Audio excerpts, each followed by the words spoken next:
Alright, life intrudes. I'm back.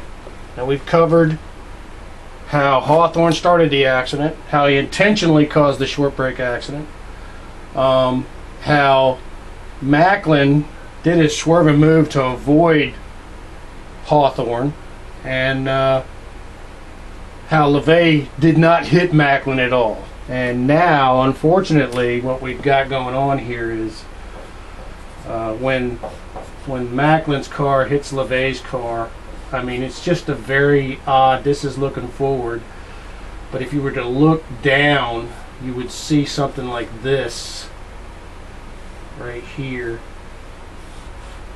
And literally, this is Macklin's car here, and this is LeVay's car here. He hits this car, and I mean, he literally pushes the engine block over this way because the exhaust headers are here, and the wheels right here, and he pushes that forward. So you get this situation where this entire front suspension, now look, it's designed to come off quickly because, you know, Mercedes, just like Jaguar, I mean, they're endurance race cars, and sometimes you might have a driver drive something off the road or get hit, God bless them, and they get back to the pits. You want to be able to fix the thing quick.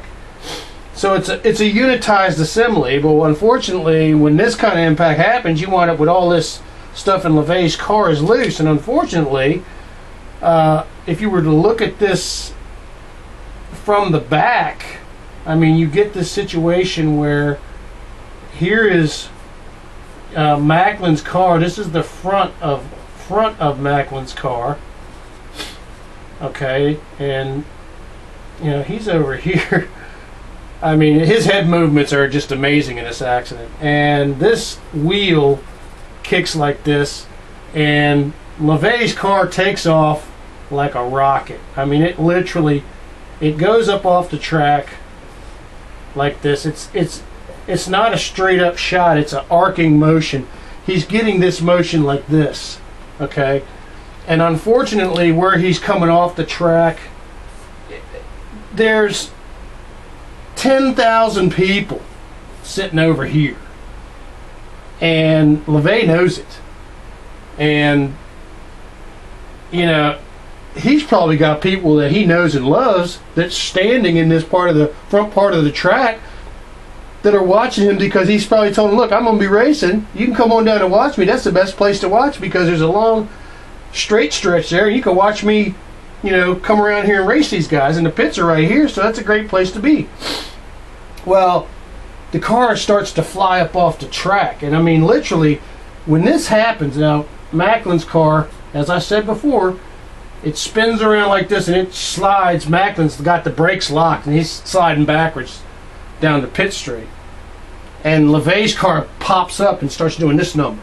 Okay, now we see up to this point from the front, because there's somebody in the crowd right here shooting this way. We see this point, and then there is a pause, a blockage, a part of the wreck that we don't see, and I'm going to fill that in for you. And what happens is, now you got to understand, these drivers are no different than the drivers of today. Their brains, a racer like this has a brain that actually, in effect, it'll slow down time for them because they have the ability to anticipate the physical forces their cars are going through. That's what makes them so good. It's almost like time slows down for them. And the next scene that we see of LeVay's car, unfortunately, in one of these scenes, now this is a scene from the pit. I'm going to just give you a little rough overview where this guy's sitting at. Here's where the crowd is. Here's where LeVay's car is flying towards the crowd. And here is a guy with a camera pointing just like that. And he's on top of the roof of the pits. And this is the most important view of this accident you will ever see from a standpoint about what I'm about to explain to you. And it's available on YouTube in HD. This is the berm, the earthen berm that separates the track. This is the track. Now here is a bunch of barriers, okay? And there's a bunch of people. There's actually another wall here. It looks like there's another wall back here, okay? And there are people all along this area here. I mean, there are people everywhere through here. And then there is a stands here, and there are even more people up here, okay? But the people we are concerned about in this accident are right here. And what happens when this video opens up, all you see is a cloud of a car, and you see this piece right here flying away from the car at a tremendous speed, and there's this other piece right up here that's following it. And it's, I mean, you see the car is just turning over and over, and this piece of the car is just sailing. I mean, it's absolutely going at race speed. It's going at race speed, and it's going straight, and it looks like it's going 170 miles per hour.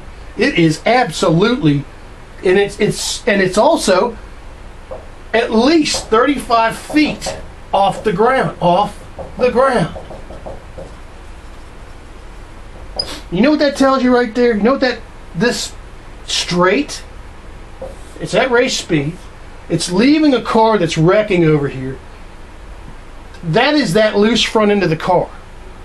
And this is that air brake. And that air brake is an amazing piece of technology that they put in the car. It's a flap back here that I'm just amazed, because all of the air brakes I ever saw on anything opened at a negative angle to the wind, which is to say that when you have an air brake on a body going this way, your air brake should go, and then we're looking down, your air brake should always go like that. And why is that? That's because if you ever have a failure, okay, then this imparts air resistance and slows the vehicle down. But if you were to put that same thing up like this on a body, like this, it's tremendously more efficient, but it's tremendously more dangerous, okay?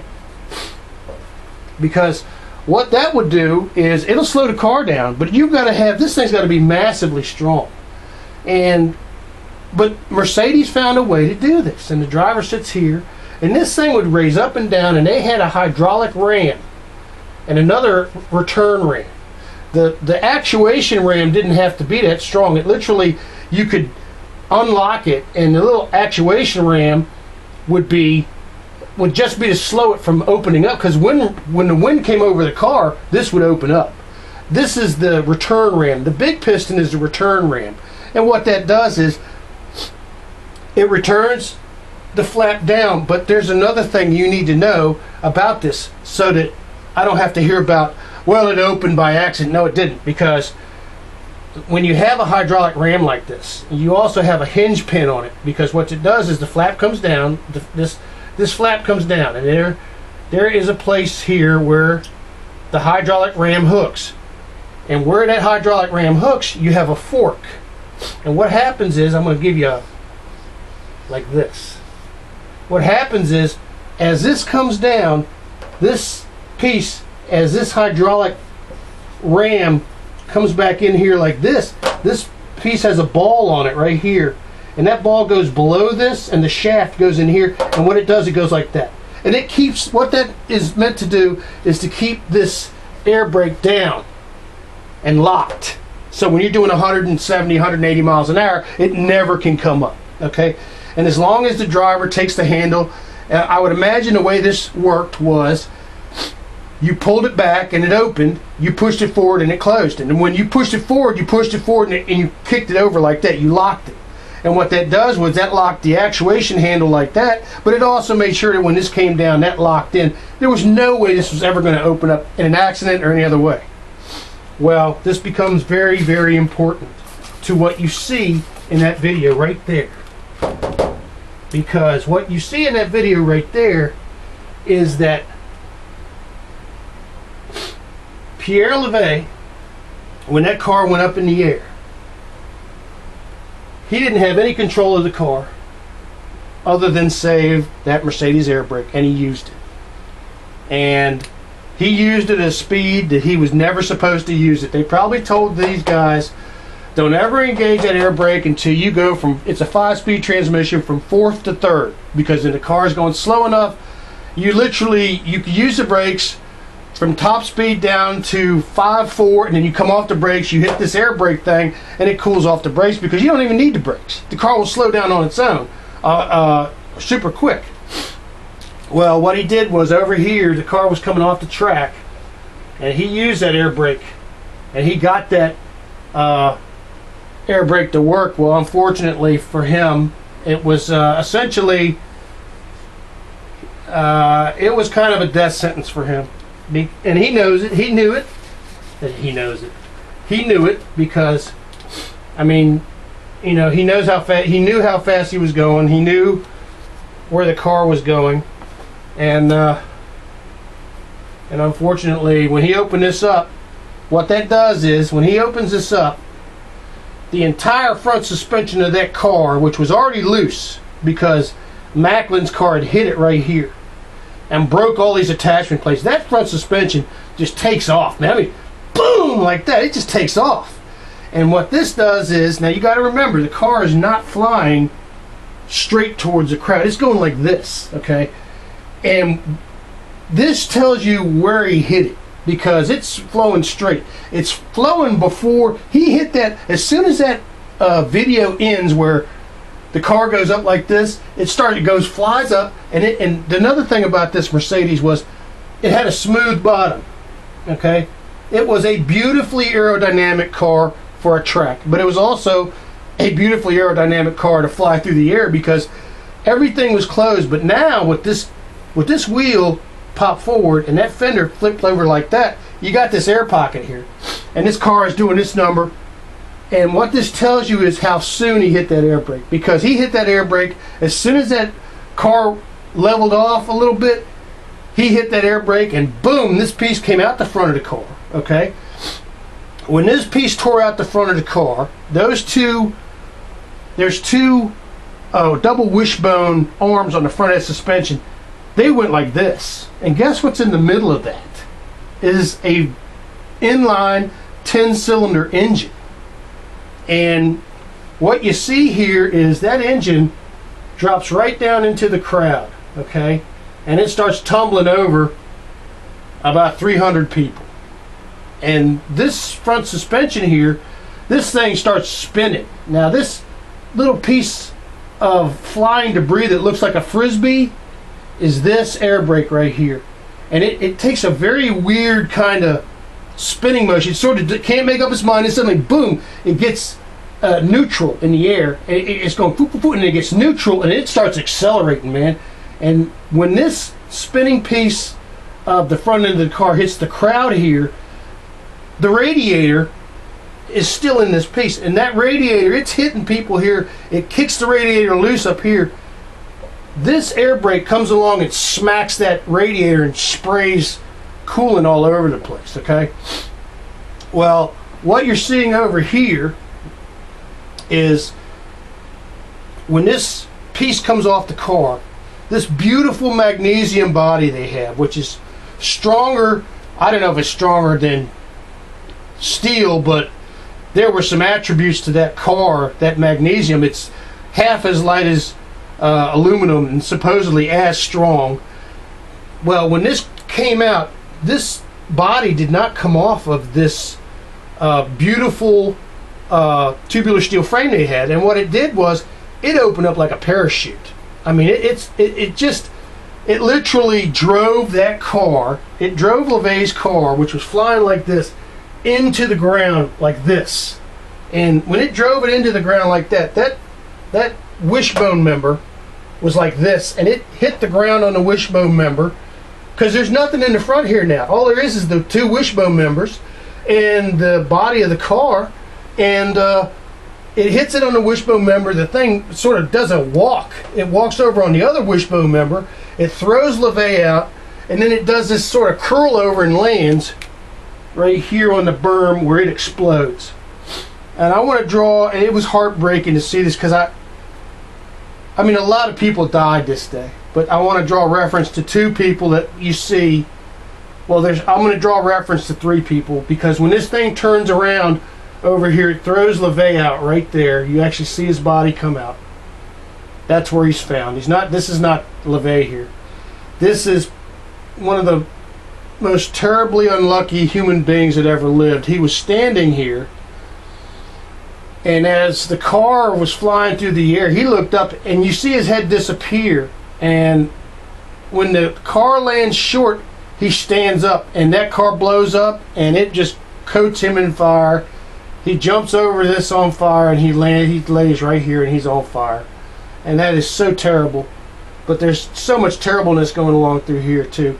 Also, there's another spectator over here that's standing by this fence right here, and something came off the car. I'm astonished at all of the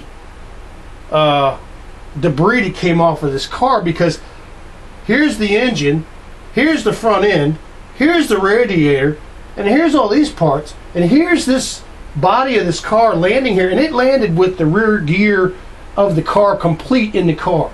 The rear end is still in the car here, the wheels are still here, the transmission's here too, because it's got a system that's so advanced, because this is the engine, this is the transmission, this is the rear of the car. And that is sort of a Mercedes landmark there, because what you get is you get an equal weight in the car, and it's ideal for cornering. Well, the transmission's still in the car there as the car is on fire. And that, God bless that guy, he never had a chance. And there's a guy standing over here as the car is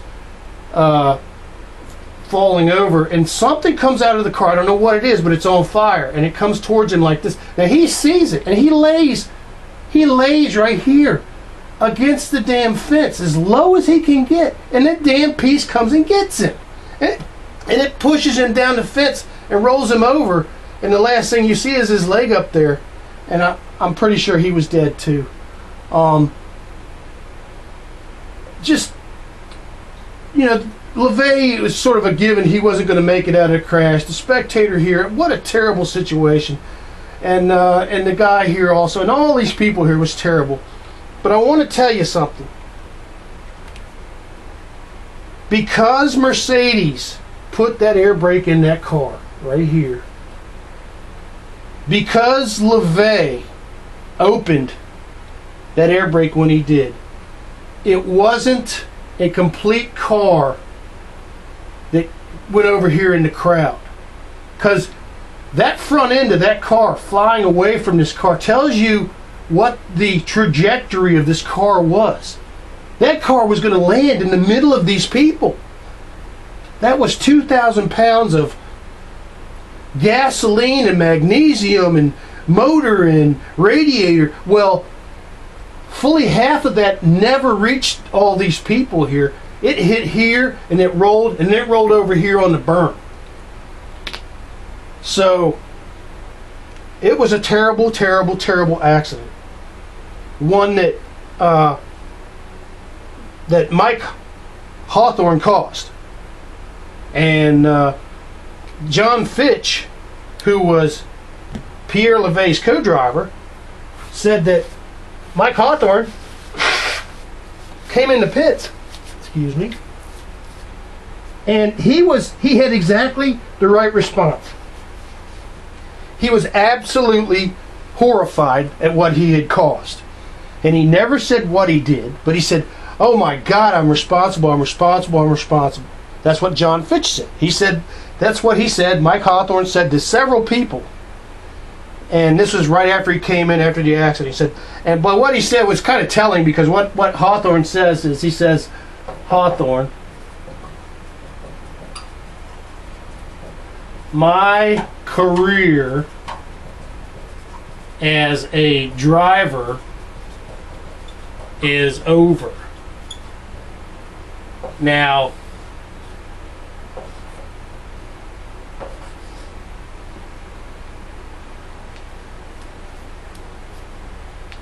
I don't know, You know, you could say, now that I say that, I see the humanity in what he's saying. You know, he's caused this horrendous accident and he just can't go on with being a driver. When I initially heard this, my reaction was, well, he's just concerned about his career. But an hour later, or several hours later, John Fitch says that Mike Hawthorne actually recanted and said he didn't say none of that. And so his initial reaction was absolutely perfect. I mean, he fessed up. He said, you know, man, I messed up. He never said how. He short braked Lance Macklin, that's how. But the amazing thing about this accident is that it wasn't a hell of a lot worse, because it could have been a hell of a lot worse. And I want to leave you with some things here. This is why I made this video, because I wanted to make sure that I got this information out, because it just seems like there's a lot of people that and you mentioned this thing about Hawthorne, boy, they get hot. Because they say, the first thing they say is, well, you can't tell what Hawthorne was thinking, and you can't. That's very true. But I can sure as hell see what the video's telling me. And what the video's telling me is Mike Hawthorne purposely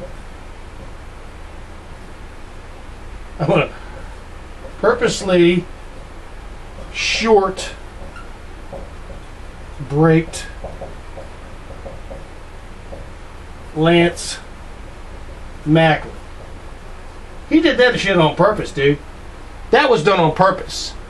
He did that on purpose. Now, why would he do that? To slow Fangio and Mercedes down.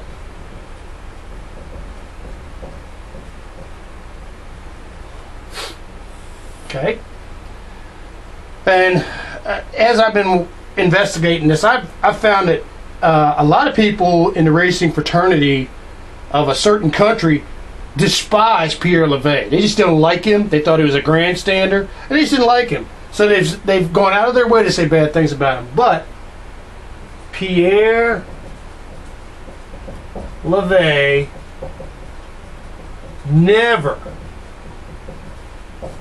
hit Macklin's Healy. Never happened. It never happened. It didn't happen. Pierre Levay, Mercedes, never hit Macklin's Healy. It didn't happen. It happened the other way around. And I want to make 100% sure you understand. Macklin didn't have a choice. He was trying to save his life. He made one of the most amazing driving maneuvers that's ever been done in an Austin Healey in competition. And he saved his own life. Unfortunately, in the process of doing that, being forced by Mike Hawthorne to do that, he launches Pierre Levay's Mercedes into the crowd, where Levay activates the Mercedes air brake,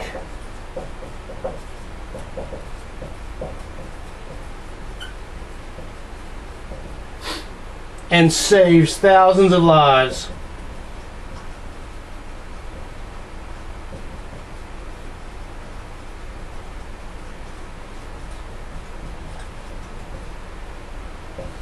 And that really is what I want everybody to understand about this video. Levay activates Mercedes air brake and saves thousands of lives. That Mercedes air brake, Mercedes engineers put that there. If that wasn't there, that car would have gone directly into the crowd. If Levay had had any doubts or had hesitated and not activated it, that Mercedes car would have gone into the crowd.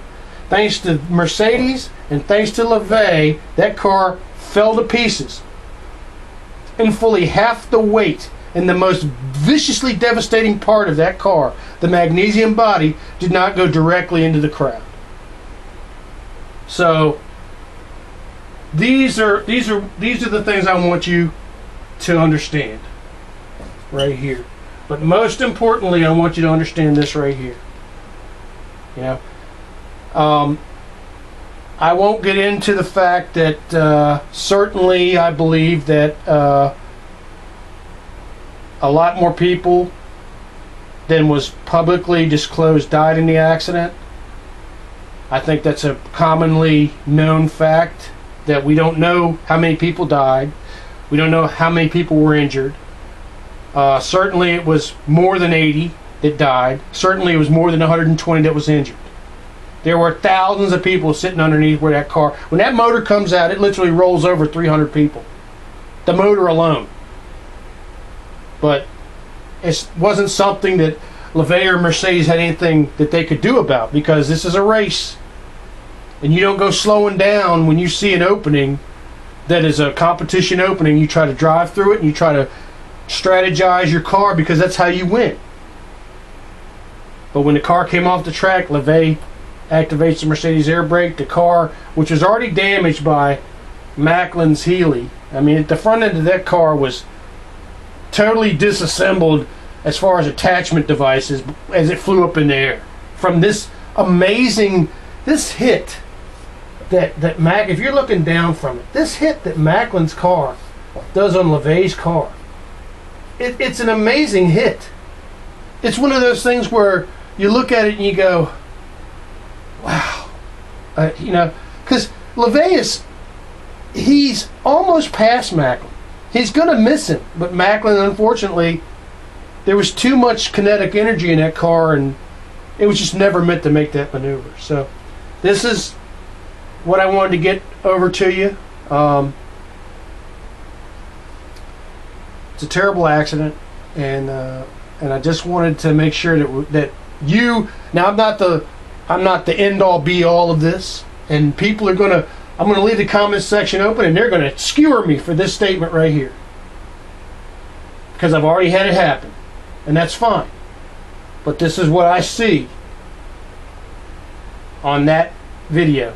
I see Mike Hawthorne in that Jaguar now, and I want to make sure that everybody understands this. Team Jaguar, Team Mercedes, Team Healy, and the Lemans track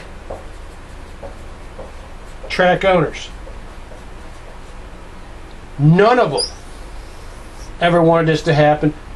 Mike Hawthorne himself didn't want this to happen, okay? But it is Mike Hawthorne's actions alone, not Jaguar, not Mercedes, not Healy, not Lemans, not LeVay, not Macklin, not Fangio. It's Mike Horn's actions alone that caused the accident. And I want to leave you with one thing. Juan Manuel Fangio was racing behind LeVay. It was one of the reasons why LeVay couldn't slow down. So those of you who say, well, why didn't LeVay slow down? Well, because you got 3 lanes on that track. You had Hawthorne here taking up that one. They knew Macklin was going to be here. They didn't know he was going to be going sideways and hitting LeVay. Here's LeVay. There's nowhere for Fangio to go, okay? Well, LeVay is trying to go past Macklin so Fangio can do this. And there's a poignant reminder about this right here, and how much respect Fangio had for LeVay. He says as that Mercedes car came off the track, LeVay was pointing this way, trying to tell Fangio to go that way and to miss, because he figured that as he came off the track, he must have figured that Macklin's car was going to do what it did, and there was going to be an open avenue right here for Fangio to go through. So I have nothing but the utmost respect for LeVay, for Fangio, for Macklin, and actually for Hawthorne for his initial reaction. Unfortunately, Hawthorne found himself in a situation where people were telling him, and I'm not going to point at who the people were that were telling him, But people were telling him, we're going to get our ass suit off. You need to shut up. And he did. Mercedes had to get people together because of Fitch, LeVay's driver, went to Mercedes and said, look guys, there's a terrible, the other side of the pits here, where the people are saying, there's hundreds of people injured over there. We can't win this race. We have to bow out. How's it going to look if we win this race? And in fact, they were leading by 2 laps. It took a while to get all of the people in Germany together to get the decision made. And several hours later, Mercedes was 2 laps ahead, and they bowed out. And they invited Jaguar to bow out too. And Jaguar, the team people at Jaguar said, no, we're not going to do it. But just remember, Mike Hawthorne purposely short brake Lance Macklin to slow Fangio and the Mercedes down. Pierre LeVay never hit Macklin's Healy. He never did. Macklin's Healy hit LeVay's car. LeVay activates Mercedes air brake and saves thousands of lives. And, you know, that's a hardcore French driver right there. And all these years he's been catching crap. His legacy's been being blamed for this accident. And frankly, I don't see anything anybody else would have done differently, you know, that didn't know what was going to happen. You try to get around these people when you're having an issue here and you're racing. This is done in NASCAR all the time, this kind of trying to get away from 2 drivers that are having an issue. And the great thing is that NASCAR, American stock car racing, is evolved in a situation where we have catch fences, we have cars that have hands devices, steel roll cages, helmets, and gear that can catch a flying car at 200 miles an hour, throw it back on the track, and save the people in the crowd's lives and save the drivers' lives. But this, LeVay never had that. He never had that option. The only option he had was he had the Mercedes air brake, and he used it, and he saved a lot of lives. So I dedicate this video to Pierre LeVay and to all the people who passed away in that terrible accident. And I want to thank Mercedes for putting that air brake on that car, because without it, thousands more lives would have been lost. Thank you very much for watching this video.